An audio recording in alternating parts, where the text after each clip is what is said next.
বিসমিল্লাহির রহমানির রহিম। আপনারা সকলে অবহিত আছেন যে আমাদের চিত্তপাড়া নিবাসী জামাল তার এই অসুস্থতার কথা আমাদের যারা লেবানন প্রবাসী আছে তারা শুনে তাদের অত্যন্ত ব্যথিত হয়ে তাদের সামান্য যে অনুদানটা দিয়েছে সেই অনুদানটা দেওয়ার জন্য আমরা যারা উপস্থিত হয়েছি এইগুলো আমরা এই যে তাদের যে মহান উদ্যোগ মহৎ উদ্যোগ এই অসহায় দুস্থ মানুষের পাশে দাঁড়ানোর যে উদ্যোগ আমরা তাদেরকে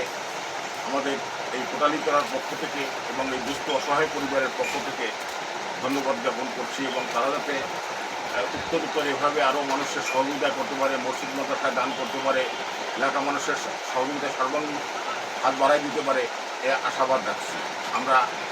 এলাকাবাসীর পক্ষে পুনরায় লেবানন প্রবাসীদের ধন্যবাদ জ্ঞাপন করে আমরা লেবানন প্রবাসী অনুদানের যে টাকাটা